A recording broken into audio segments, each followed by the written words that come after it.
I take responsibility for those challenges. Your Excellency, with those many remarks, thank you very much for giving this privilege. And I now want to request her to be upstanding as we invite His Excellency President William Ruto to come and address us. Moja, mbili, tatu, ingine.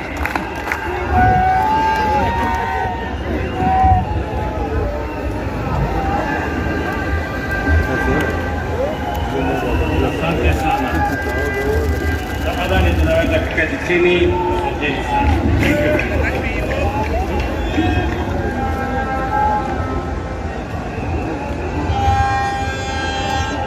Your Excellency, Abraham,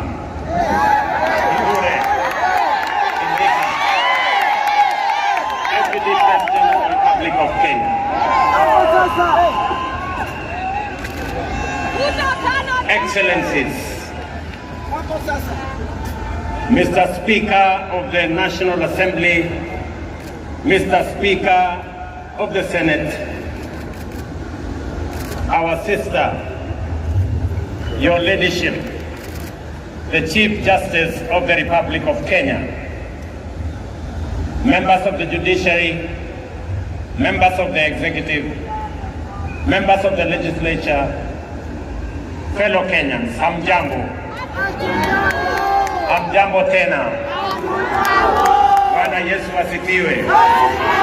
Assalamu alaikum. Hebu mnisalimie hivi wa Kenya.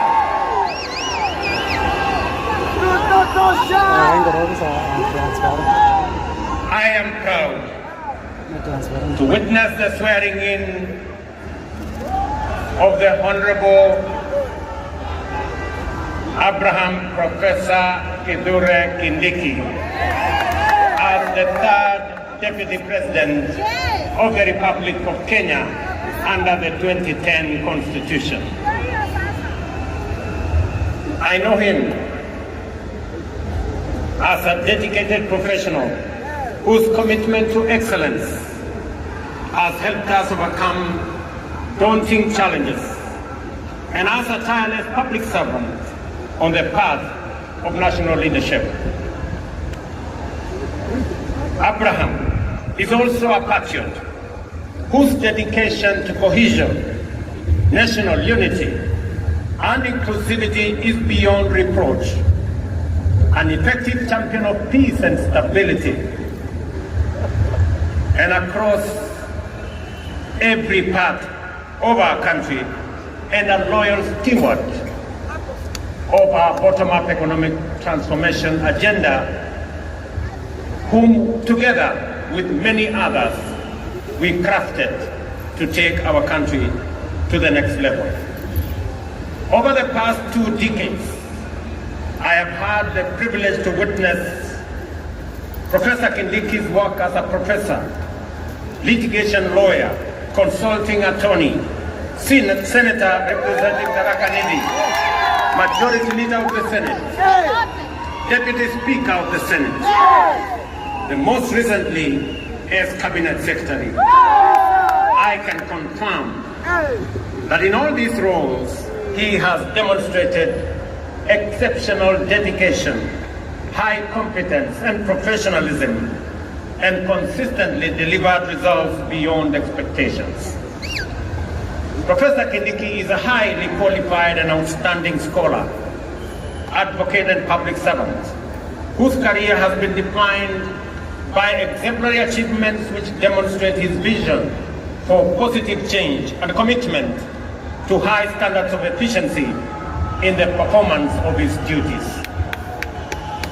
At this stage of the implementation cycle of our national transformation agenda, the people of Kenya require a patriotic public servant and a consummate champion of our constitutional dispensation, our broad-based national governance framework, and the bottom-up economic transformation agenda to support the cabinet and the presidency in delivering in full and on time.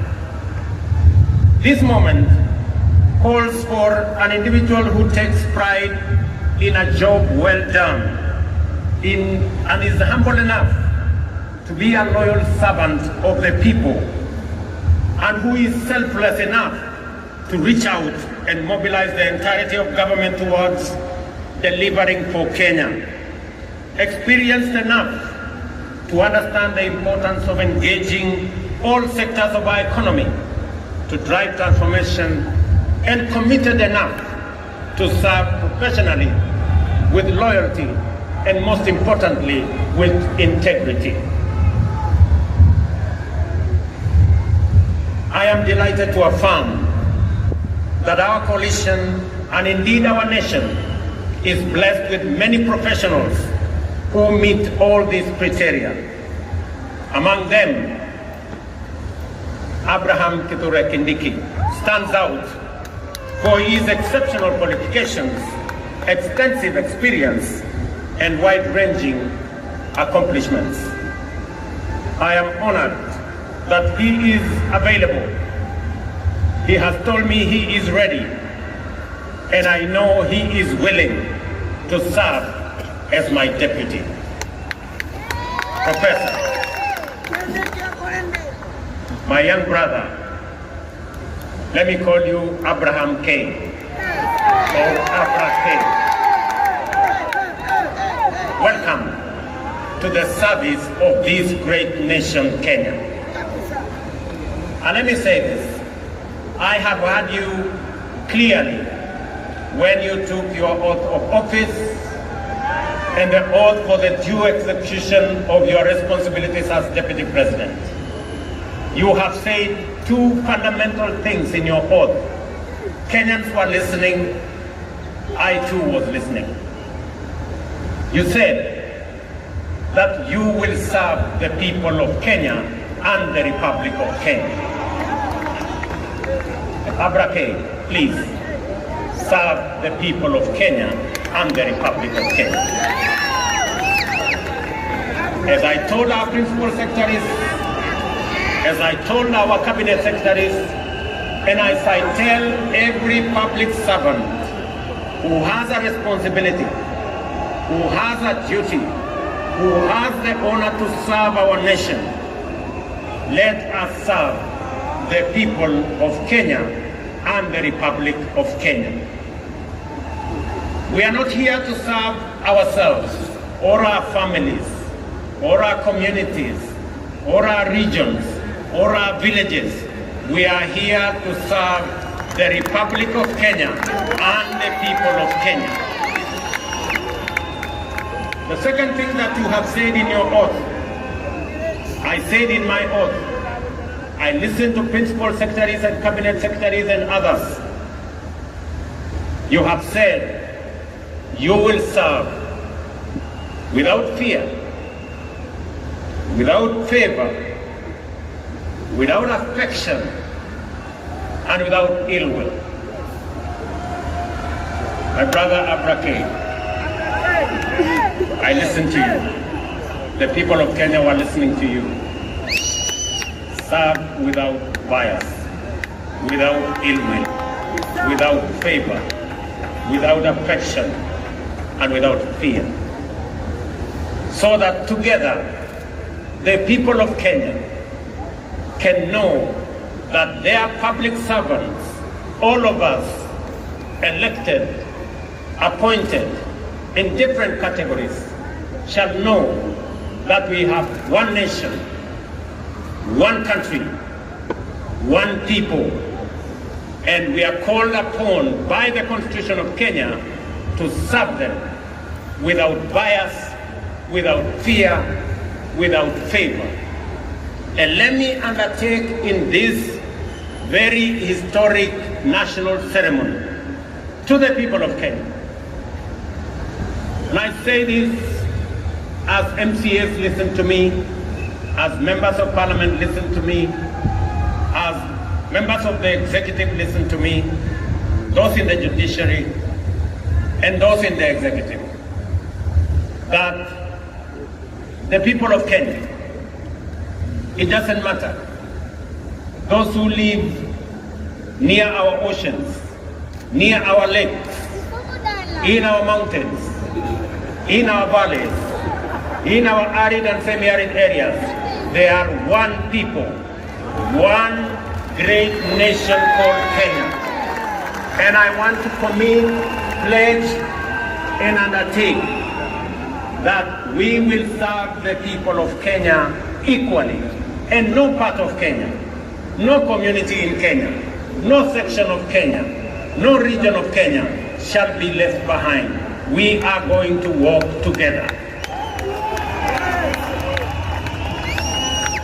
I say this to our representatives. Every MCA knows that they were never voted by all the people in their ward. Every member of parliament knows the same, that they were never voted by all the people in their constituency. And so does my friends governors. They know that not everybody in their county voted for them. But they also know that they must serve all the people, whether they voted for them or did not vote for them. Professor, you and me have the honor to serve the people of Kenya. And as I have said before, we will serve the people of Kenya equally, those who voted for us and those who did not vote for us. The government of Kenya equally belongs to all the people of the Republic of Kenya. Let me also say the following, because this is a very important occasion. To underwrite that our judiciary works, that our legislature works, and we will make sure that our executive works and serves the people of Kenya. I know that we've gone through a journey, but in this journey, we have affirmed to both ourselves as the people of Kenya, to our friends, and to the international community, we have affirmed that Kenya is a constitutional democracy founded on the firm foundation of the rule of law.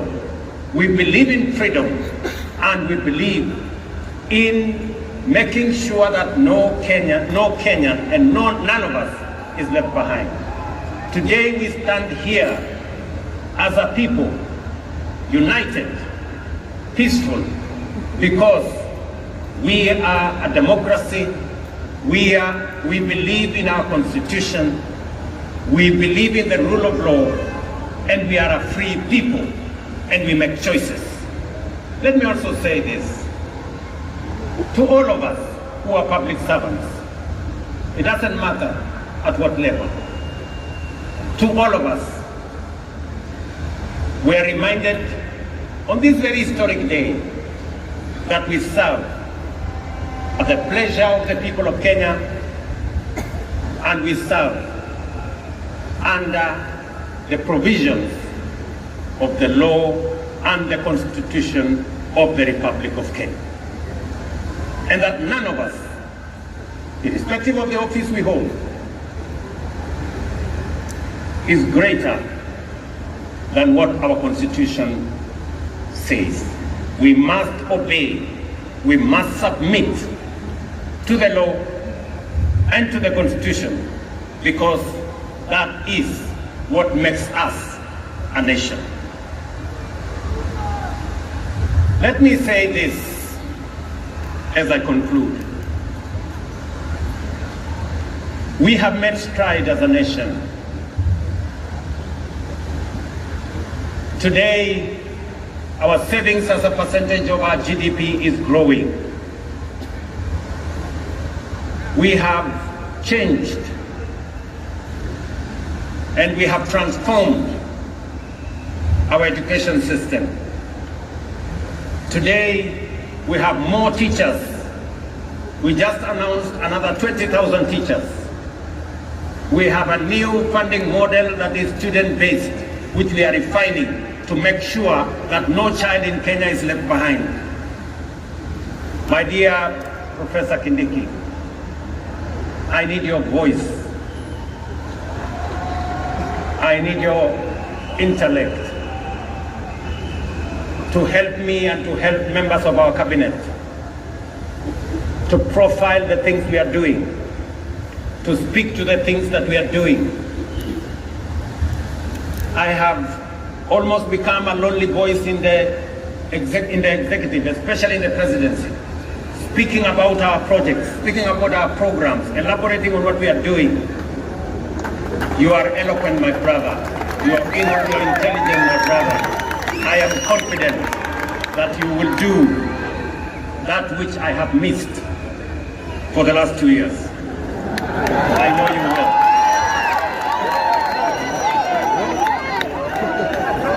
We have a huge program on university funding and higher education funding.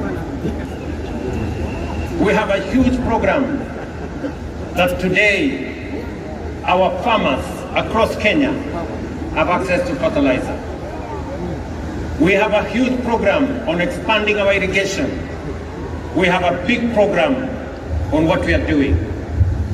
We need your voice, and we need the voice of those of us in the executive to provide leadership and to see to it that indeed we achieve what we wrote into our Constitution. Today, as we wrote in our Constitution, Kenya Power has turned around and today is a profitable company. So is KenGen, because of the stewardship that we have put in place. My brother, our manifesto is elaborate. Our manifesto is transformative. We are implementing it page by page, paragraph by paragraph, chapter by chapter, because we have to transform this great nation, and failure is not an option. We must. We have a big program on rural electrification to connect close to 300,000 homes across Kenya.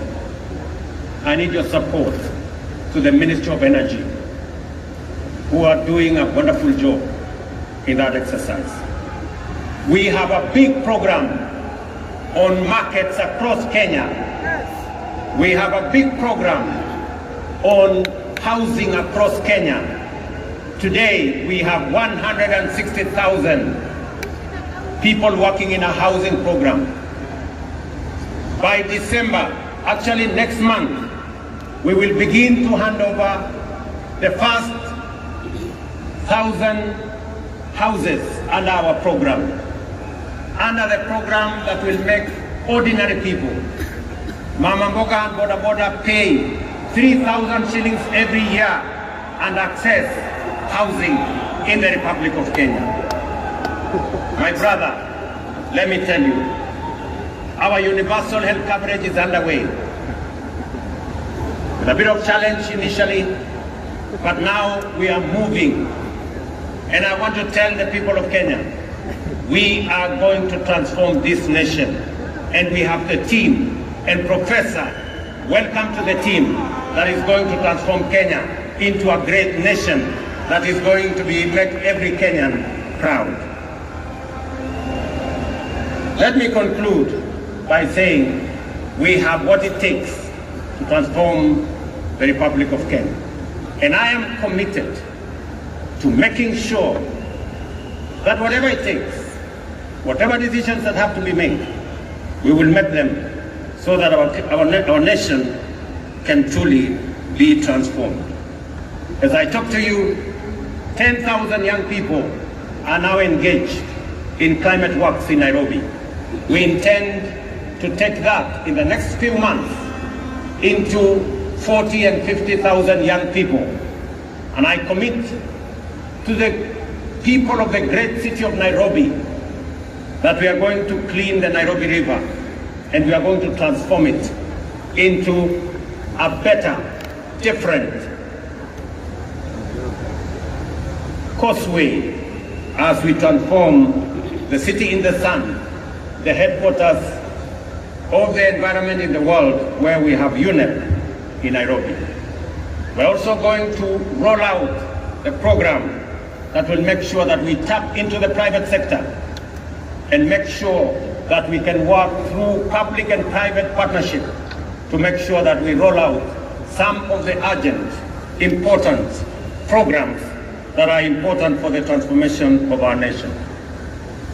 Let me conclude by asking all of us, members of the legislature, members of the judiciary, especially our investigative institutions, to make sure that we ensure that public resources are used efficiently, effectively. I call upon the Office of the Director of Public Prosecution, the offices of the DCI and the offices of the IG to work with the judiciary so that the corrupt can be firmly, decisively dealt with in the Republic of Kenya, and the citizens of the Republic can get their due in the expenditure of public resources. I know that of recent we have seen incidences of our girls, our mothers, our women who have been murdered in cold blood. And let me say this, that the DCI and all the investigative authorities in the Republic of Kenya must stand up to these criminals, and we must deal decisively and firmly. And I want to ask us as a society to be careful with strangers, to be careful with people who lure our girls, our women into situations that compromise their security. But we must be on the lookout, all of us as a nation. This is yet another moment. This is yet another beginning. And I am confident that we are going to take Kenya to the next level. Professor Kindiki, as you and all know, there is much to be done to fulfill our commitments and set our nation on the path to prosperity. I expect you to embark on your duties with dispatch and zeal. I wish you success as you begin your service in the high office you have assumed today. May God bless you. May God bless your family. And may God bless our great republic, the nation of Kenya. Asanteni sana, Mungu awabariki, na tutasonga mbele pamoja. Asanteni. Naomba sote sasa tusimame wima kama ishara ya uzalendo wetu. Tumalizie kwa wimbo wa taifa. Wimbo